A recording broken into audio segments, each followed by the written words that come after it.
अजय मलमल, अजय मलमल, अजय मलमल। आय गनी मैया अपना सेवकन के गाँव में, झूलो अलग अलग बाट देखी में छाव में, मोहनी मूर्तिया माई के मन परेला ला ला।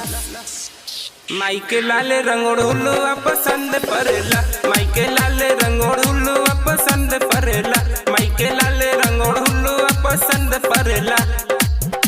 बोला बोला पटना वाली पटन देवी माई की।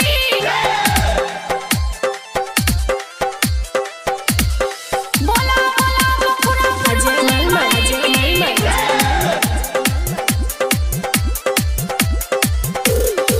आवेला ढेर लोग करे दर्शनवा, माई के भजन गावे लागी मनवा। आवेला ढेर लोग करे दर्शनवा, माई के भजन गावे लागी मनवा। जे भी माथा टिके ओकर भाग जागेला। माई के लाल रंग चुनरिया पसंद परेला, माई के लाल रंग सुनरिया पसंद परेला, माई के लाल रंग चुनरिया पसंद परेला।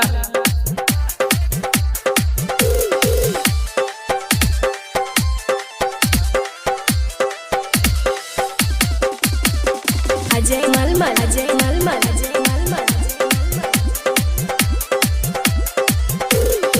मैया के पाठ खुलल करब दर्शनवा, दिनत देखिला उनके सपनवा। मैया के पाठ खुलल करब दर्शनवा, दिनत देखिला उनके सपनवा। सजल सुरतिया माई के मूर्तिया मन मोहेला ला ला। माई के लाल रंग चुनरिया पसंद परेला, माई के लाल रंग चुनरिया पसंद परेला, माई के लाल रंग चुनरिया पसंद परेला। बोला बोला पटना वाली पटन देवी माई की।